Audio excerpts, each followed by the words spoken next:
Creo que tiene que prender algo abajo.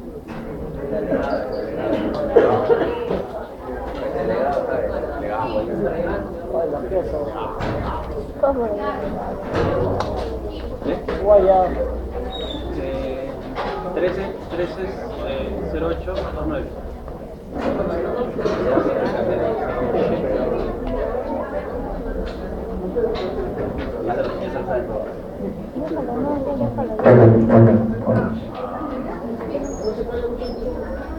Hola. Bueno, mientras que llega su compañero. En primer lugar, quiero pedirles disculpas y gracias por la comprensión que han tenido el día lunes. Por motivos personales de fuerza mayor no he podido venir. Y bueno, sé que se han puesto de acuerdo y que hoy día están aceptando que se realicen las 4 clases, ¿verdad? ¿Sí? Bueno, como es unas clases maratónicas y mi propósito no es venir a cumplir, a dictar una clase, sino mi propósito es que ustedes entiendan la clase, comprendan la clase, que puedan sacarle el máximo provecho y que además puedan estar atentos para que cuando revisen y repasen para el día del examen puedan comprender. Ya lo arreglé, gracias, bueno, ya lo arregló. Gracias. No sé si mejor prendemos para allá y apagamos para acá para que se pueda ver esto, ¿sí? Porque acá no se va a ver muy bien. Así que, ¿podemos hacer eso? Y atrás lo prendemos.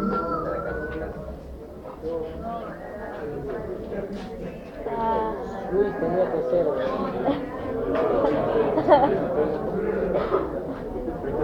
Luis.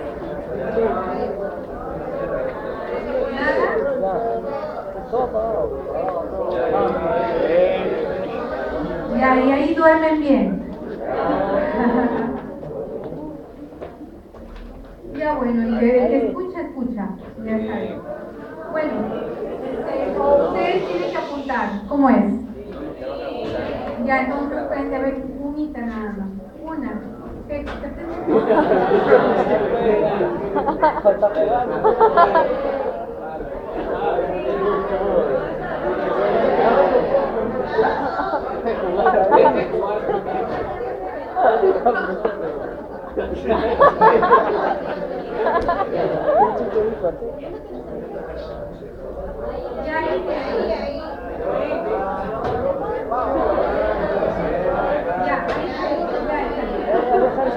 Ok, bueno, a ver.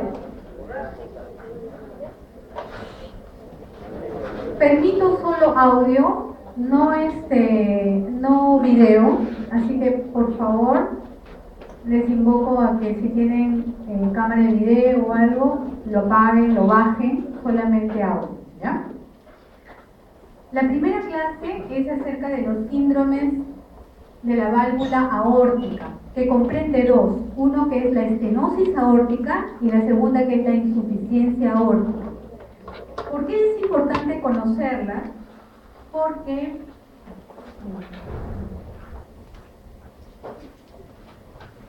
es importante conocerlas porque ambas patologías, sobre todo la estenosis aórtica, tienen una implicancia de morbimortalidad importante, sobre todo en la edad adulta, sobre todo en los pacientes mayores, en las cuales se confluyen mucho factores comunes para mayor arteriosclerosis y por lo tanto degeneración de la válvula aórtica, cuando estamos hablando sobre todo de estenosis aórtica.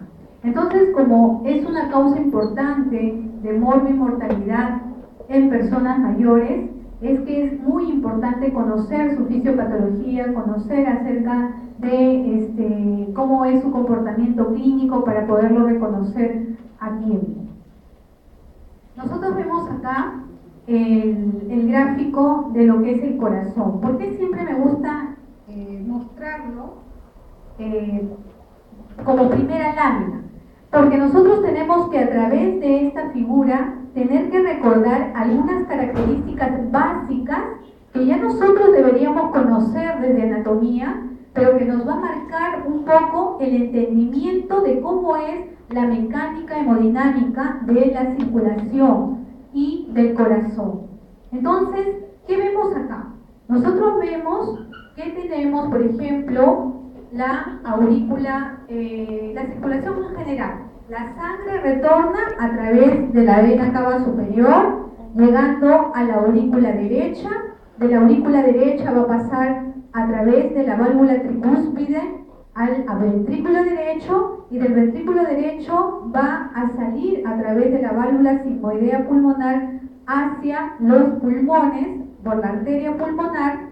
De ahí, una vez que ocurre la hematosis y ya tenemos sangre oxigenada, va a retornar a la aurícula izquierda por las venas pulmonares, y de las venas pulmonares pasa a través de la válvula mitral hacia el ventrículo izquierdo, y del ventrículo izquierdo sale ya sangre hacia todo lo que es la circulación sistémica a través de la válvula aórtica para la aorta y así a todas las arterias.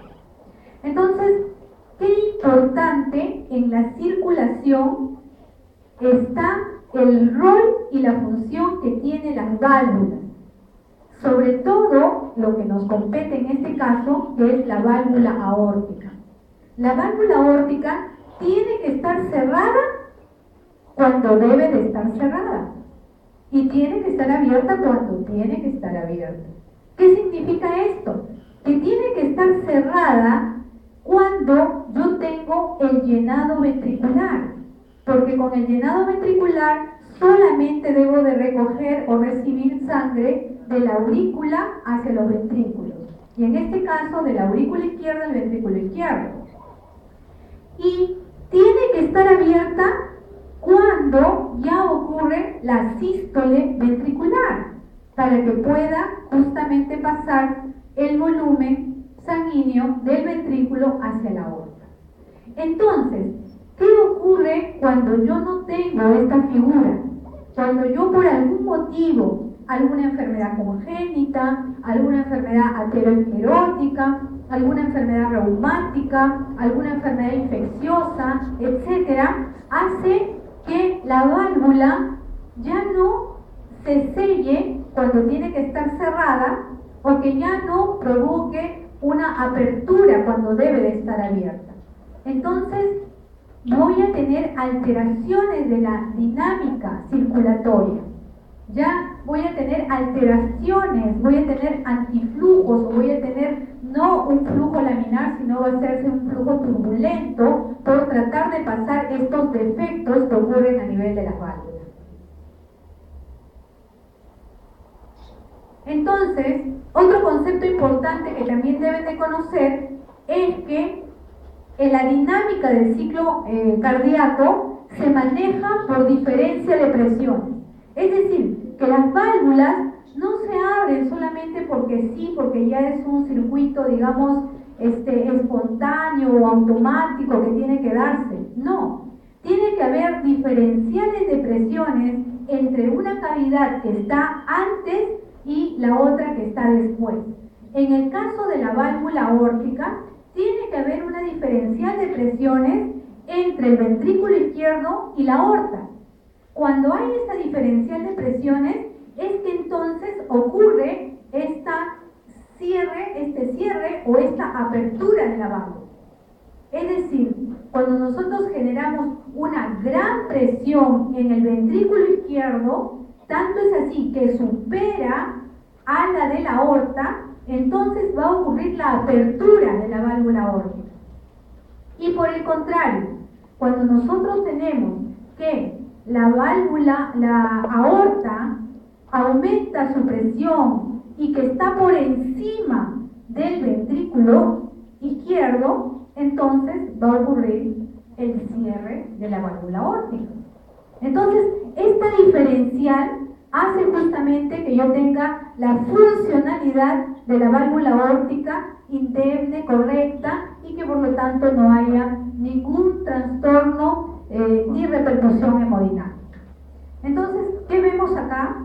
Y esto es importante que lo sepan, que nosotros, tras la, prácticamente nosotros tenemos la contracción del ventrículo, ¿no es cierto? Y entonces ocurre justamente la sístole, hay la apertura de la válvula aórtica, se genera una gran presión en el ventrículo, de tal manera que hace que se aperture la válvula aórtica, y conforme va vaciándose el ventrículo, va a tener una disminución de la presión y va a ganar la presión de la válvula aórtica, porque se está llenando en la aorta, ¿no es cierto? La presión de la aorta está llenándose del volumen que está enviando el ventrículo izquierdo, por lo tanto va a ganar discretamente, va a ganar con respecto a lo que ya está disminuyendo poco a poco el ventrículo, porque se está vaciando.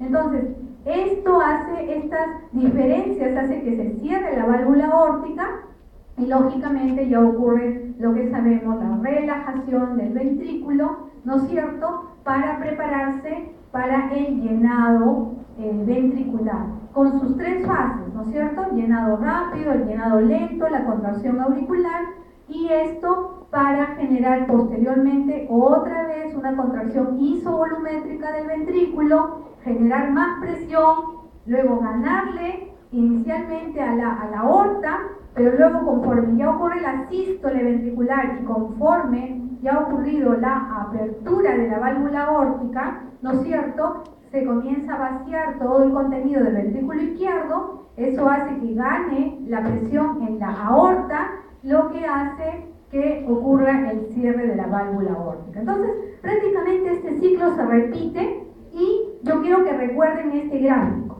que es muy importante de la diferencia. Entonces, la estenosis de la válvula aórtica, como su mismo nombre lo dice, es una estrechez, es una disminución del orificio, en la cual va a ocasionar una serie de trastornos fisiopatológicos con repercusión clínica, y que esto es dado fundamentalmente por alteraciones hemodinámicas, en la cual va a haber una alteración de la gradiente de presiones entre el ventrículo izquierdo y la aorta, provocando que este esfuerzo que hay del ventrículo izquierdo para poder vencer la resistencia que me ofrece la válvula estenosada y poder mandar el flujo hacia la aorta, haga una tremenda, digamos, disfunción de ese ventrículo para poder vencer esa resistencia, ocasionando que se sobrecargue, ocasionando que haya un aumento de volumen que no puede enviar con facilidad hacia la aorta por esta estrechez que está viendo en la válvula aórtica. Eso genera una sobrecarga de presión en el ventrículo izquierdo, y eso me va a ocasionar una serie de trastornos. Me van a desencadenar síntomas y signos. Entonces, ¿qué sucede? Conforme yo voy teniendo, normalmente más o menos está entre 3.5 a 4, ¿no es cierto?, el área, centímetros cúbicos del área de la válvula aórtica. Pero, ¿qué pasa cuando comienza a disminuir ya demasiado, ya mucho? Todavía en un primer momento puede haber un pasaje, puede estar algo disminuido lo que normalmente está el área, pero ya cuando está muy estrecho, estamos hablando por debajo de 2 o 1.8 para abajo, generalmente ya los cambios de la gradiente van a ser abismalmente muy groseros, de tal forma que va a generarse una gran presión en el ventrículo izquierdo comparado a la aorta, que casi nada le está llegando. ¿Por qué? Porque el ventrículo tiene todo el contenido, tiene toda la sangre, está todo tratando de expulsar su sangre hacia la aorta, pero no la puede realizar justamente porque hay esa estrechez. Entonces, ¿qué está generando en el ventrículo izquierdo? Una presión excesiva, lo que va a generar un volumen que se está quedando, lo que también genera más presión. Entonces, en su intento de querer vencer esa resistencia, el ventrículo comienza a hipertrofiarse, comienza a hacer mayor esfuerzo, se contrae, se dilata, se contrae, se dilata, se esfuerza, hace hipertrofia y maneja, cuando se hipertrofia, maneja más presión, porque hay más presión dentro del ventrículo izquierdo. ¿Y eso qué va a generar? Una gradiente de presión con respecto a la aorta que no le llega mucho flujo. Y si no le llega mucho flujo, ¿cómo estará esa presión? Baja. Entonces, por lo tanto, a eso se llama la gradiente de presión bastante alterada. ¿Y qué es lo que puede ocasionar esta alteración a nivel de la válvula aórtica? Pueden haber defectos en la misma valva, en la parte supravalvular o en la parte infravalvular. En la parte de la valva, generalmente las causas son las mismas cuando ustedes revisan la literatura. O son congénitas, o son reumáticas, o son degenerativas por arteriosclerosis. Y entonces acá tenemos todas las causas que podemos tener con respecto a las alteraciones propiamente de las valvas. Y, por ejemplo, en el caso de las congénitas, puede ser que aparezca solamente una válvula bicúspide, o a veces es unicúspide, o a veces está ceñida por las comisuras, es decir, diferentes alteraciones congénitas. En la alteración reumática, a veces hay procesos inmunológicos, inflamatorios, persistentes, que terminan provocando una estenosis, un estrechamiento de la comisura. Y en el caso de la degenerativa, generalmente hay depósitos de acúmulos de ateroma, que es cada vez más evidente, engruesa, calcifica, fibrosa y se estenosa. En el caso de las causas supravalvulares, generalmente son por estrechamientos de la aorta, de la salida de la raíz de la aorta, o en el caso del síndrome de Williams, que es el síndrome del niño duende, que tiene fenotípicamente todas las características de un niño duende, en donde también hay alteraciones de calcio, en donde hay depósitos de calcio a nivel de las valvas y donde pueden haber estrechamientos. Y en el caso de causas subvalvulares que pueden provocar indirectamente también alteración del orificio, o sea, provocando un estrechamiento del orificio de la válvula, por ejemplo, en el caso de rodetes subaórticos, membranas subaórticas, miocardiopatía hipertrófica. Entonces, en este cuadro, ¿qué podemos decir? Que generalmente, si nosotros queremos saber la prevalencia de la estenosis aórtica, tenemos que, como etiología por calcificación, es decir, por problemas degenerativos, generalmente eso está en un 50-70%. Las congénitas representan un 6 a 40% y las reumáticas ocasionan más o menos una prevalencia de 2 al 11%. ¿Qué tenemos que tomar en cuenta? Que en la estenosis aórtica tengo que registrar su edad, como todos los pacientes. El sexo es muy importante porque si yo tengo más mujer, entonces sé que las causas de estenosis aórtica son más reumáticas. En el caso de los varones, son más por arteriosclerosis. En el caso del sexo, los varones son los que se afectan mayormente por arteriosclerosis. En cuanto a la edad, si es un grupo menor, niños, entonces tengo que pensar en personas, enfermedades congénitas. Si veo población adulto joven, de repente problemas reumáticos. Y si veo personas mayores con esta patología, lo más probable es que sea por arteriosclerosis. Los hábitos, casi todos los hábitos que les han enseñado con respecto a enfermedad coronaria o a enfermedades como hipertensión arterial, es decir, donde hay factores de riesgo desde el punto de vista arteriosclerótico, también están presentes en las causas por arteriosclerosis en la estenosis aórtica. Es decir, si es un dislipidémico, un obeso o con todo lo que tiene que significar la obesidad, el sobrepeso, una inadecuada alimentación, el consumo de cigarrillos, la diabetes, el sedentarismo, etcétera, etcétera, todo lo que ustedes conocen, también pueden registrarlo como parte de los hábitos que también influyen en la degeneración de valvulopatía por arteriosclerosis. Antecedentes familiares, es muy importante registrarlos si es que hay pacientes o en la familia gente que también ha tenido patología valvular aórtica, y antecedentes personales, sobre todo cuando ustedes quieran registrar si es hipertenso, si es diabético, si es fumador, etc. Entonces, ¿qué sucede cuando ocurre esta situación de estenosis, ¿no? ¿Qué va a suceder? Acá nosotros vamos a generar una gran presión a nivel del ventrículo izquierdo, que trata de vencer la resistencia que ofrece la válvula aórtica para poder expulsar la sangre hacia la aorta. Entonces, ¿qué va a suceder? Va a provocar una hipertrofia del ventrículo izquierdo. ¿Qué sucede al provocar una hipertrofia del ventrículo izquierdo? Va a provocar de que haya una gran dificultad para que se relaje. Y cuando hay una dificultad para que se relaje el ventrículo izquierdo, ¿en qué creen que se puede afectar? ¿Dónde ocurre la perfusión miocárdica? ¿En la diástole o en la sístole? En la diástole.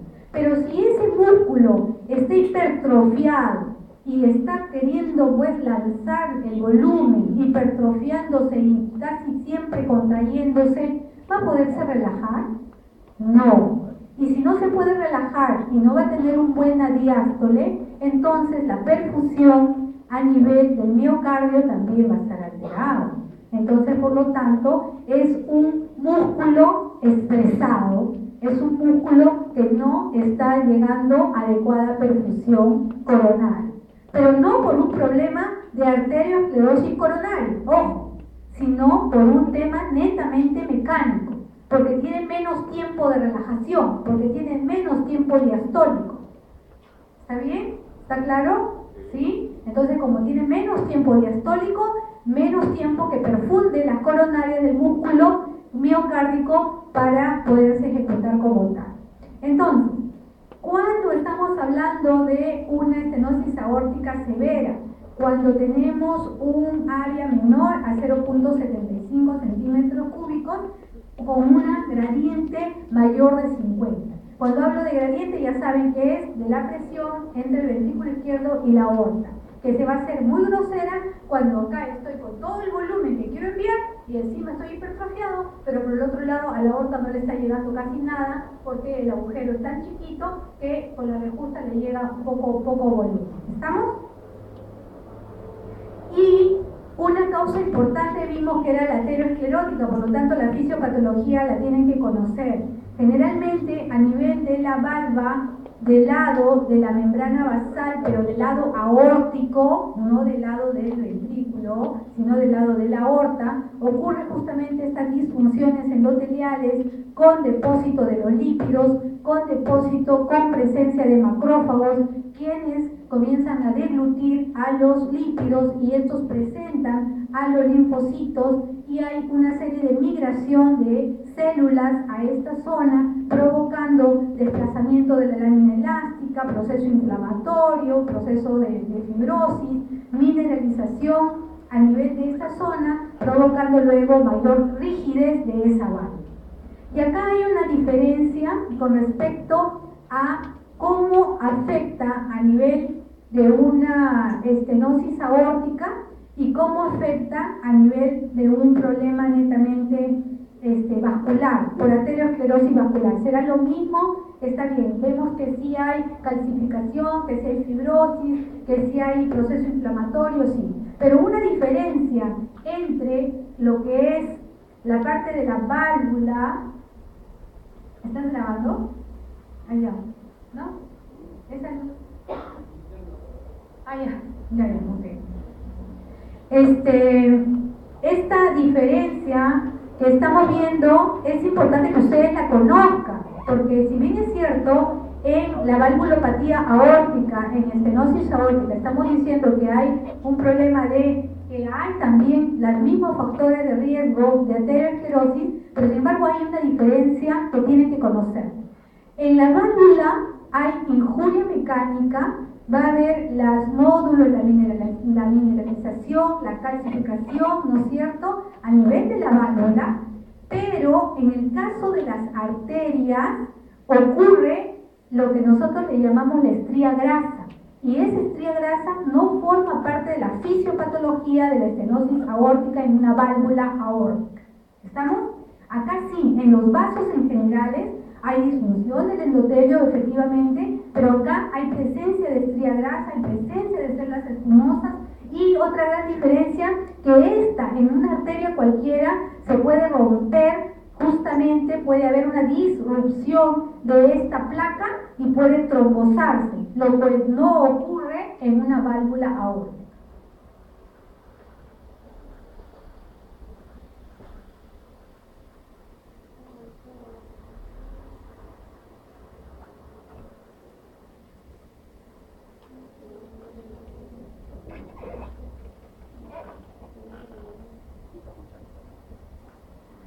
Entonces,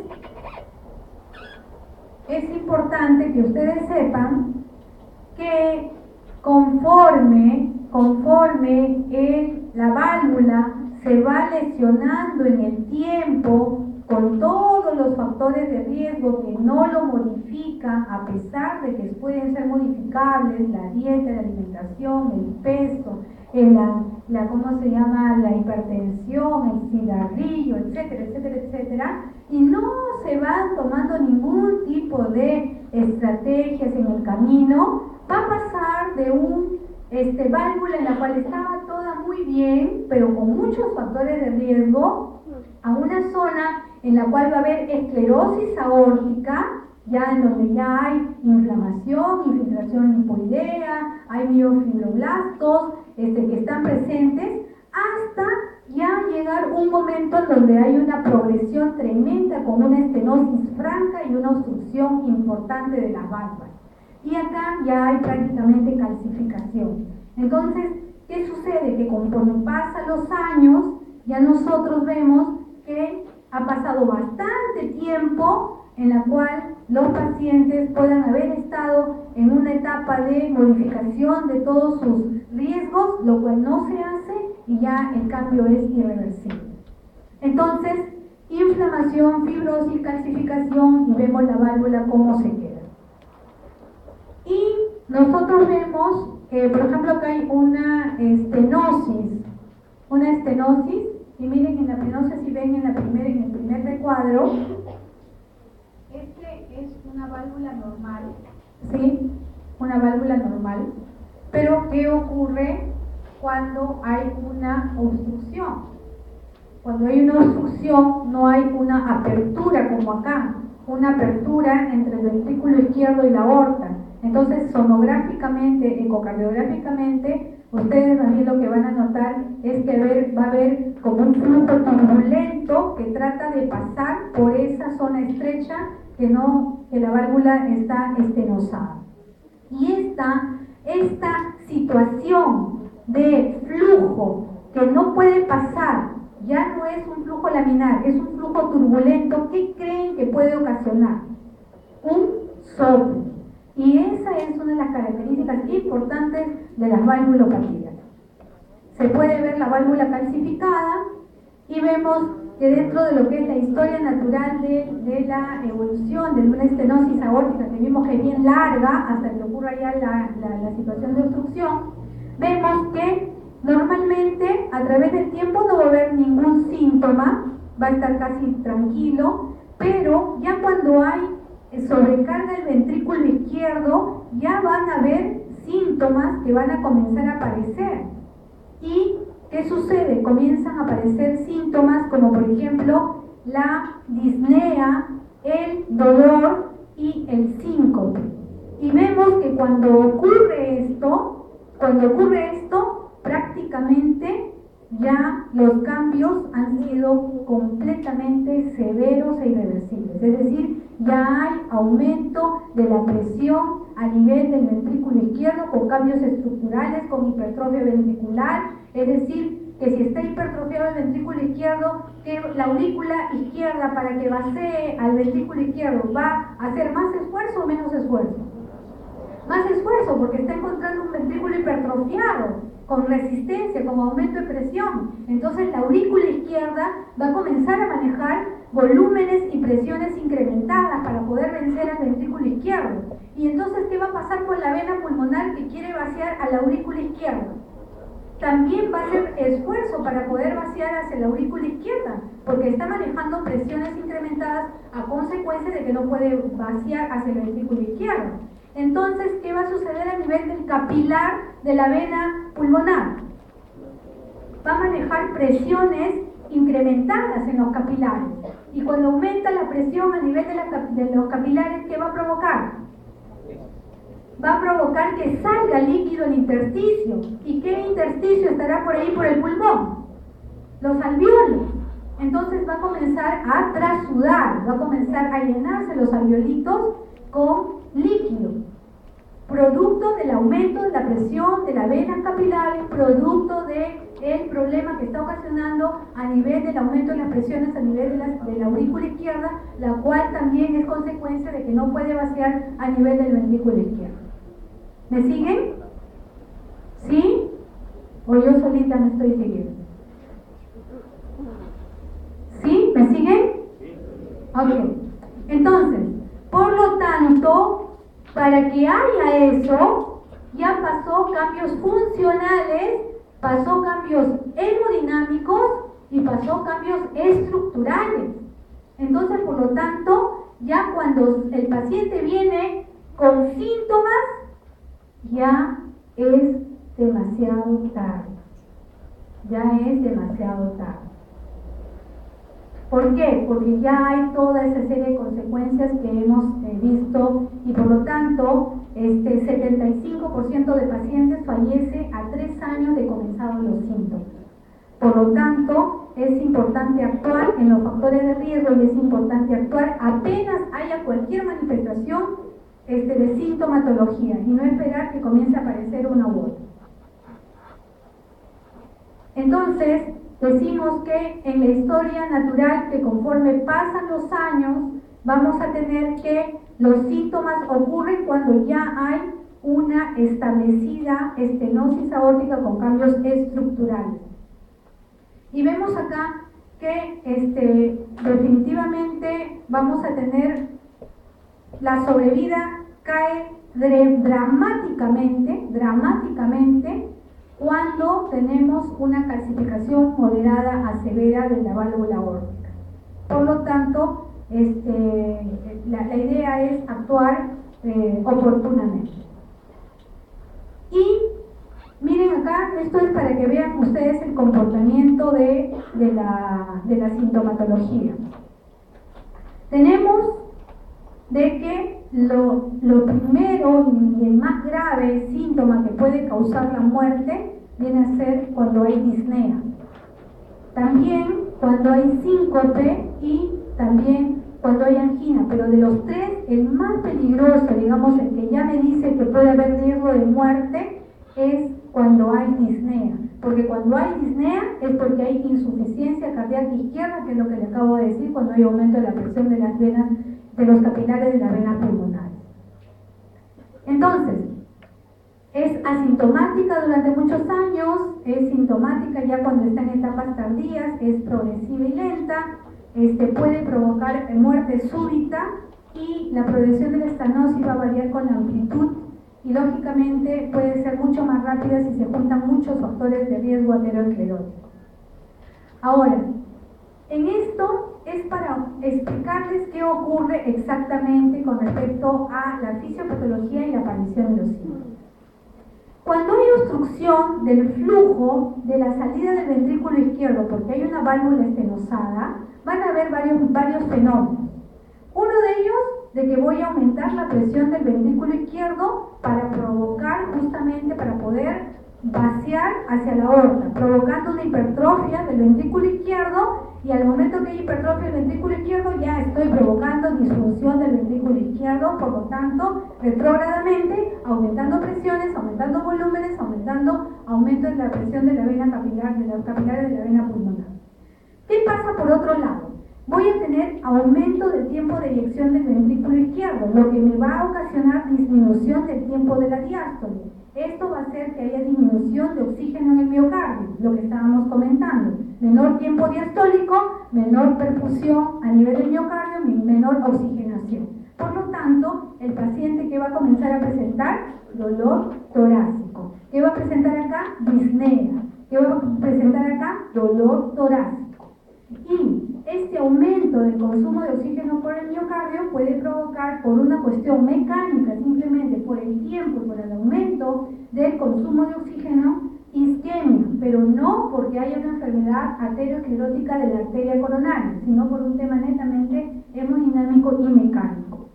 Y por otro lado, ¿qué va a ocasionar? Aumento de la presión diastólica del ventrículo izquierdo porque no se puede relajar, disminuyendo la presión de la aorta. ¿Qué pasa cuando hay una disminución de la presión de la aorta? Es decir, no le llega flujo a nivel de la aorta. ¿Qué va a ocasionar? Que la aorta no tiene volumen para poder enviar hacia el cerebro, lo que va a ocasionar síncope. El síncope es una de las manifestaciones de la estenosis aórtica, al igual que la disnea o insuficiencia cardíaca izquierda, así como el dolor torácico. Y el otro síntoma primordial es el síncope, porque no llega a nivel justamente cerebral, por esta disminución y por esta gradiente de presiones entre el ventrículo y la aorta en forma muy grotesca. ¿Qué ocasiona eso?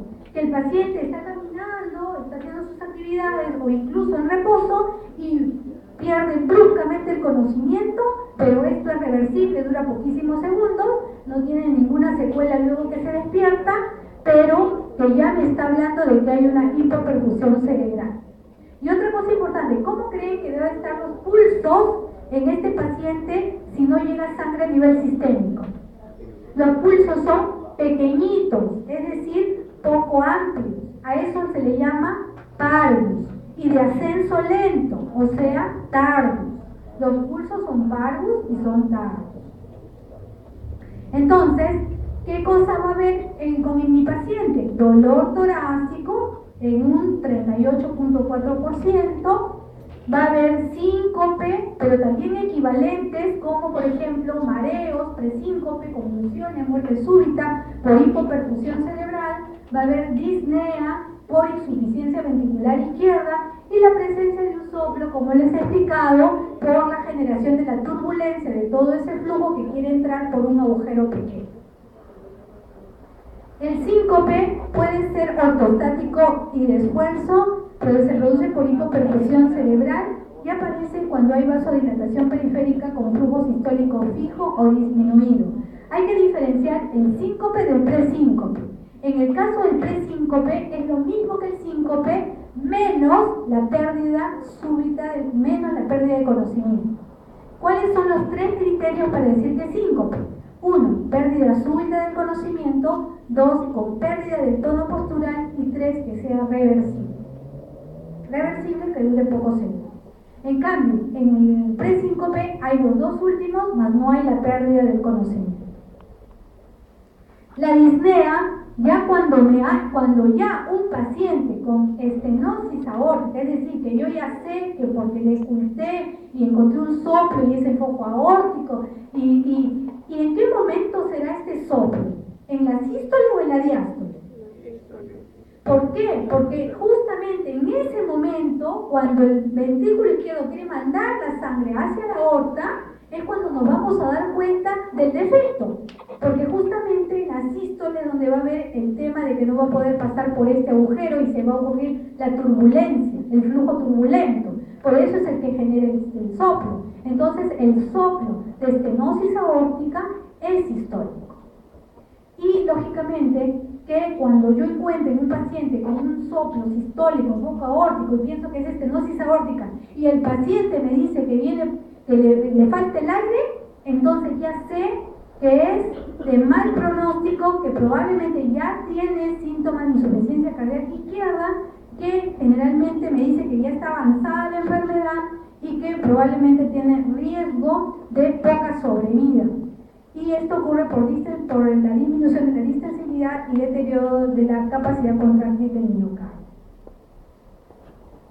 La angina ocurre, como lo mencioné en el gráfico anterior, un 38.4%, no es el más grave, pero sí es el más frecuente y se asocia con coronarias normales, y ya saben que es por el aumento del oxígeno, por esa diástole que no, digamos que no se le permite al ventrículo izquierdo por estar constantemente hipertrofiado.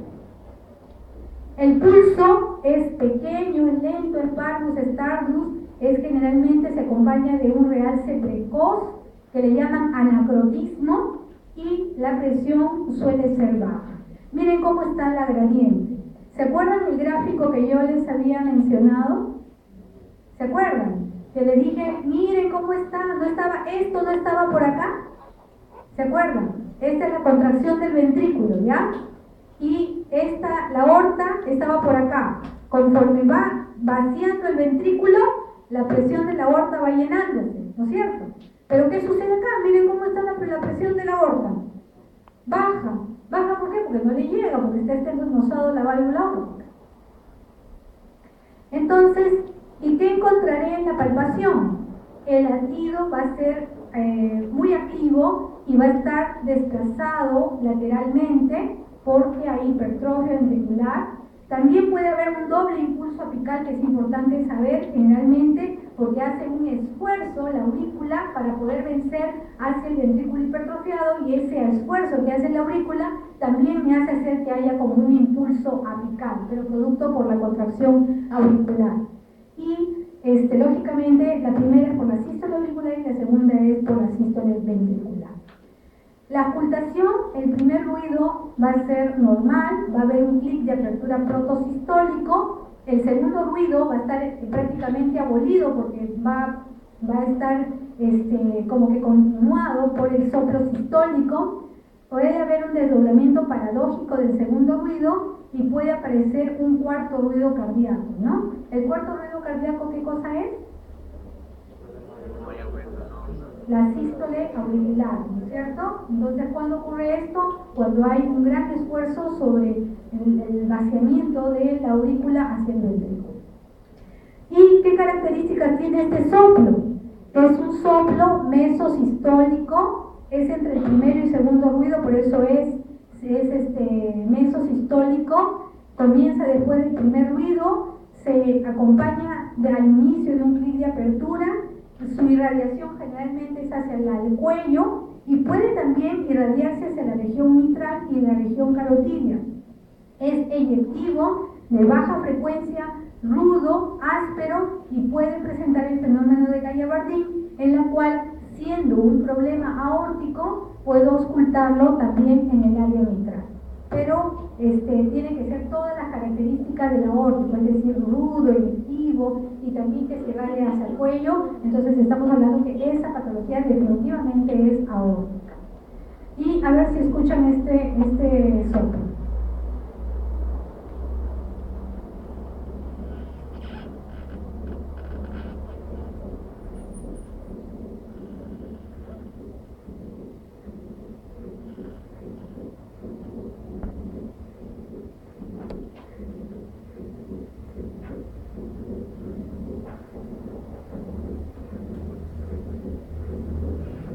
No sé si lo vino a escuchar.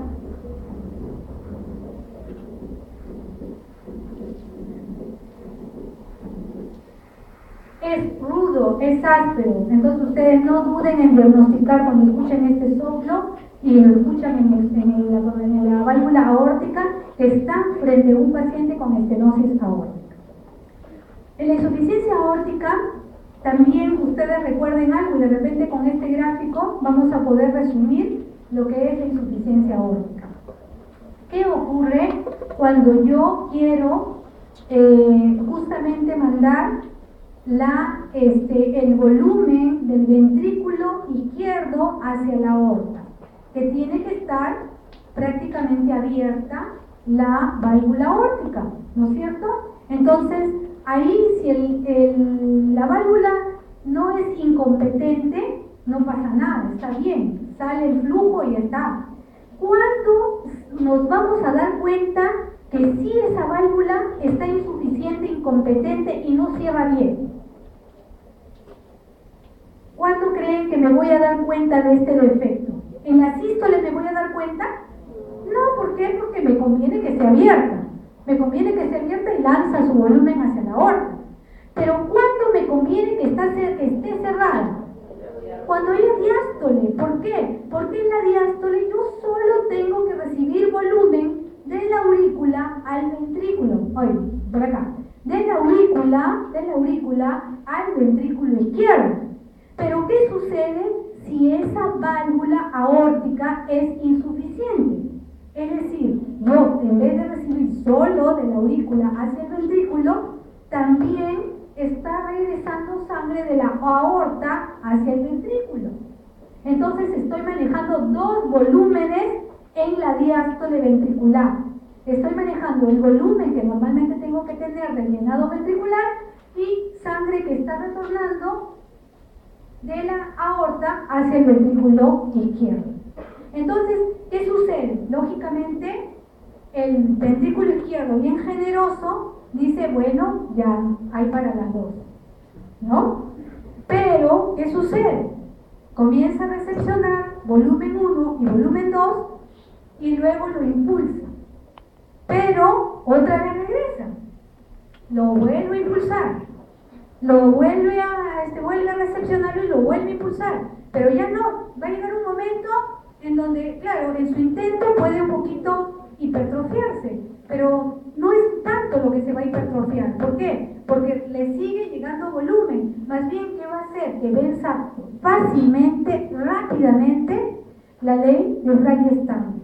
Entonces, provocando una dilatación inminente del ventrículo izquierdo.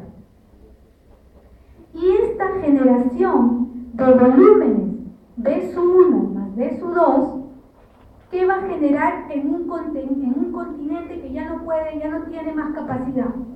Va a generar una presión intracavitaria. Y esa presión intracavitaria hace que prácticamente voy a tener dificultad de la aurícula izquierda para poder vaciar en el ventrículo izquierdo, que ya de por sí está lleno. Maneja mucha presión, está dilatado y no puede, y cuando envía, ¿cómo va a enviar hacia la aorta? ¿Cómo ustedes creen que va a enviar hacia la aorta? Si está manejando este B1 más B2, volumen 1 más B2, más volumen 2, es decir, le ha regresado ya en la diástole, le ha regresado, pero ahora es sístole, le toca botar. Entonces, ¿cómo creen que va a enviar? Con mucho volumen hacia todo lo que es la aorta, provocando que haya un masivo movimiento hemodinámico, una gran función hemodinámica, porque le está llegando mucho volumen hacia toda la parte sistémica. Y de hecho, esto es una de las razones por la cual hay también una diferencia de presiones muy incrementadas entre la aorta y el ventrículo, pero al revés de lo que sucedía en la estenosis aórtica. Porque acá la presión de la aorta más bien va a superar, es mucho más intensa. Y este es el generador de todos los síntomas y signos que se producen en la insuficiencia aórtica. Entonces, vamos a tener que hay grandes volúmenes, ¿no es cierto?, que van a irse hacia la parte sistémica, pero como también la aorta está manejando grandes volúmenes, también con la misma regresa hacia el ventrículo izquierdo, ¿no es cierto? Se retorna. Entonces, por lo tanto, ¿qué sucede? En mi sístole lanzo mucho volumen. ¿Cómo estará la presión arterial sistólica? Muy alta. ¿Y qué sucede cuando esta está en diástole? ¿Qué sucede? Esta va a bajar y no hay cuando baje. ¿Por qué? Porque siempre va a estar bajando porque está insuficiente en la válvula, no lo sella totalmente. Entonces, ¿cómo estará la presión arterial diastólica? Muy baja, porque sigue perdiendo sangre, sigue botando hacia el ventrículo izquierdo. Por eso es que ya la presión diferencial entre la sistólica y la diastólica se hace muy alta, con una presión sistólica muy alta y una presión diastólica muy bajita. Es uno de los signos que se encuentran acá. Entonces, hay un cierre inadecuado de las válvulas aórticas, provocando una regurgitación de la aorta al ventrículo izquierdo, y esta puede ser ocasionada por enfermedad propiamente de las valvas, por distorsión de la raíz aórtica o por una dilatación de la aorta ascendente. Es importante también conocer su historia natural. Hay un periodo en el cual es asintomático con prácticamente una función sistólica del ventrículo izquierdo normal, pero a pesar de eso todavía hay unas dimensiones, digamos, finales sistólicas del ventrículo izquierdo, que todavía hay cambio de presiones, ¿no? Y en este cambio de presiones nosotros vamos a tener de que, ¿cómo se llama? Tenemos porcentajes que conforme disminuye esta diferencia de presiones, entonces vamos a tener también de que hay libre, digamos, de síntomas. Pero ¿qué sucede cuando ya hay una disfunción sistólica del ventrículo izquierdo? Cuando hay disfunción sistólica del ventrículo izquierdo, comienzan a aparecer síntomas, ¿no es cierto?, a más del 25% de pacientes al año, pero con síntomas, digamos, o sea, hay una progresión de estos síntomas más o menos en un 25% de pacientes, pero que en una primera etapa no van a manifestar mayor cosa. Solamente ya sabemos que hay cambios funcionales, hemodinámicos a nivel del ventrículo izquierdo. Pero ¿qué pasa cuando ya el paciente tiene síntomas? Ahí ya, igual que la estenosis aórtica, ya hay cambios funcionales, hay cambios hemodinámicos, hay cambios estructurales, hay una hemodinámica bastante florida, de tal manera que el paciente puede tener incluso muerte, digamos, inminente cuando ya aparece la sintomatología. Ahora, la enfermedad, de cualquiera sea la causa, ya sea porque sea un problema de la valva, de la raíz de la aorta o de la aorta ascendente, va a hacer que haya un aumento de la carga de volumen en el ventrículo izquierdo. Esto va a ocasionar cambios compensatorios que luego no lo va a poder manejar, porque ya saben, el ventrículo va a manejar volúmenes excesivos, por lo tanto provocando una dilatación inminente, provocando de que la aurícula izquierda también tenga problemas para poder hacer su vaciado auricular hacia el ventrículo, provocando una dilatación del ventrículo izquierdo y una disfunción sistólica. Esto ocasiona una insuficiencia cardíaca en el paciente. Ahora, eso es lo que les decía. Normalmente, prácticamente el gradiente, la aorta con ventrículo izquierdo están de par en par, solamente discretamente lo justo como para abrir o cerrar la válvula. Pero ¿qué sucede cuando no se gana? Prácticamente sigue bajando la presión de la aorta porque se está perdiendo a través de la válvula aórtica. Prácticamente eso es producto de que está habiendo una insuficiencia aórtica. Y entonces ahí habría un antiflujo o un flujo turbulento. ¿Qué creen que hay? Cuando la diástole está recibiendo el ventrículo de la aurícula izquierda hacia el ventrículo, pero también está apareciendo un flujo de la aorta al ventrículo izquierdo. Está habiendo un antiflujo. Entonces ese antiflujo también me genera un soplo, porque es un flujo que no debe estar. Es un flujo que también me está generando en un sentido contrario, lo cual me dice que no es un flujo laminar. No es un flujo fisiológico, entonces te genera un soplo. Entonces, ¿qué soplo es el que hay en insuficiencia aórtica? Diastólico. El soplo de insuficiencia aórtica es diastólico, por el pasaje del flujo de la aorta hacia el ventrículo izquierdo, porque esa válvula está insuficiente de cerrar cuando tiene que cerrar y más bien está abierta y que deja pasar todo el volumen de la aorta hacia el ventrículo. Entonces, ¿qué cuadro clínico?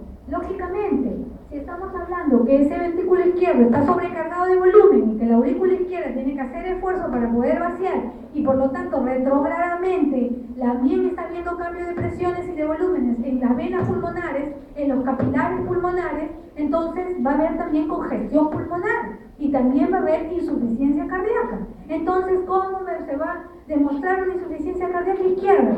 Por ortopnea, por disnea de esfuerzo, por disnea paroxística nocturna, por angina también de esfuerzo o nocturna, en ausencia de enfermedad coronaria. ¿Por qué? Porque ese ventrículo está dilatado, pero es un ventrículo dilatado que también está teniendo, ¿qué cosa?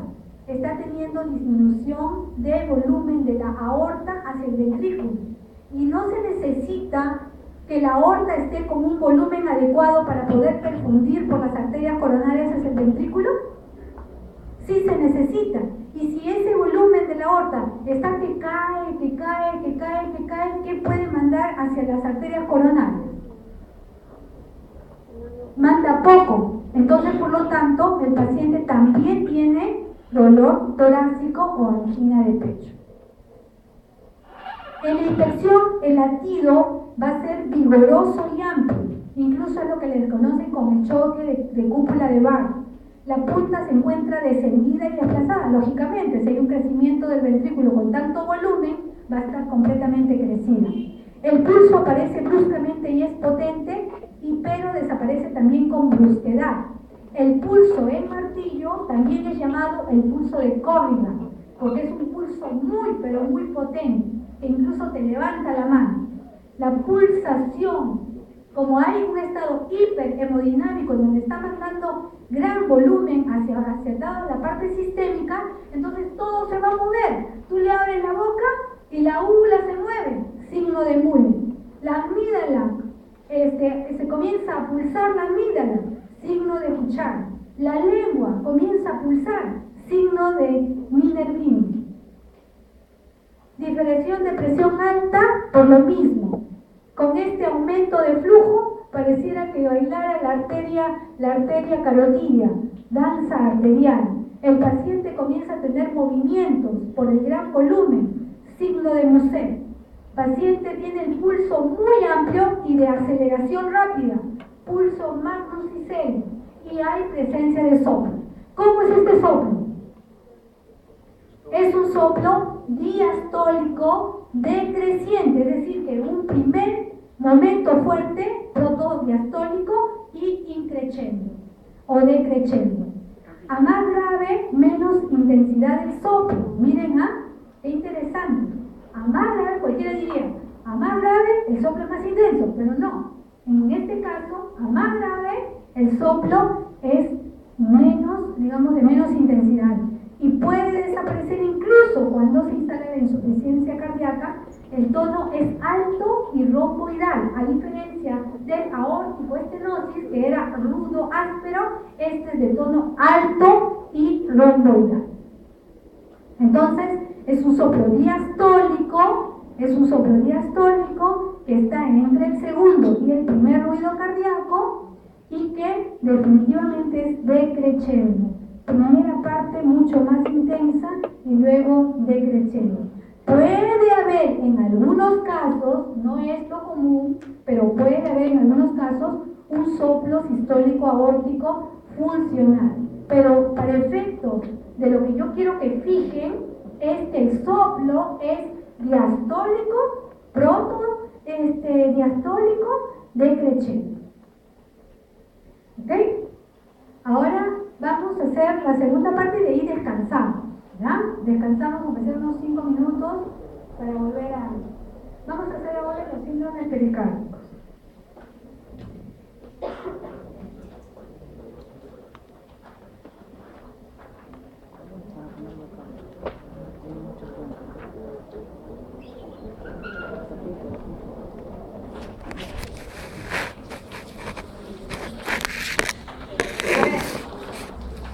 Nos paramos todos.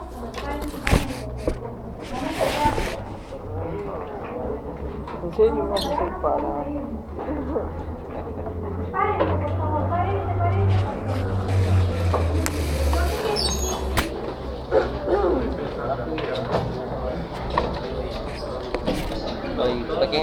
noticia. ¿Quién es esto? No sé, yo no guardé. Yo sé que es difícil, chicos, pero recuerden algo. Cuando hay algo difícil, es como un reto. Los de atrás, por favor, paren. ¿Prende la ventiladora? Sí. Porque quiero que todavía me escuchen. Prende la ventiladora. Y ahora la ventana, prende el ventilador. Y ahora las ventanas bien para que entre más. Conecta ahí. Desde que el jugador no voy a poder Las ventanas.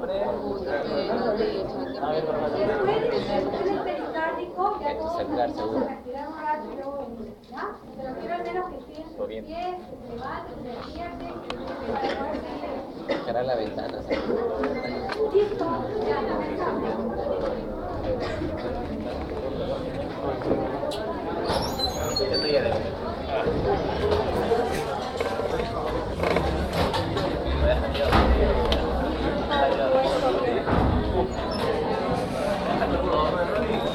Melissa.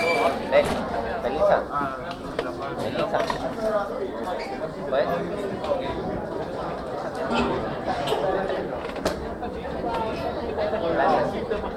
¿En serio?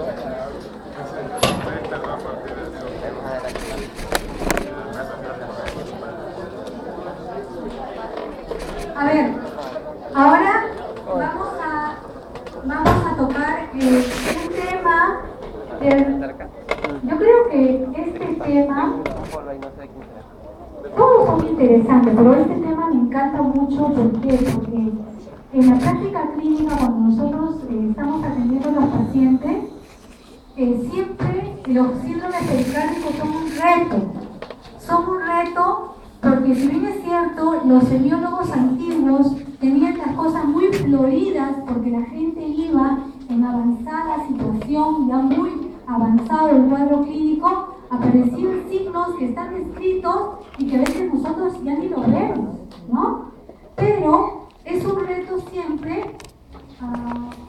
¿Me parece o estás grabando? Aquí. Sí, está grabando. ¿Puedes bajarlo, por favor?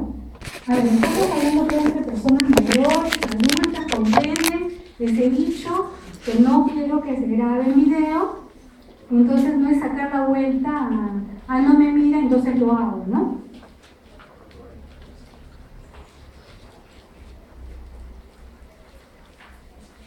Ok, entonces es un reto siempre. ¿Por qué? Porque generalmente cuando hablamos de enfermedades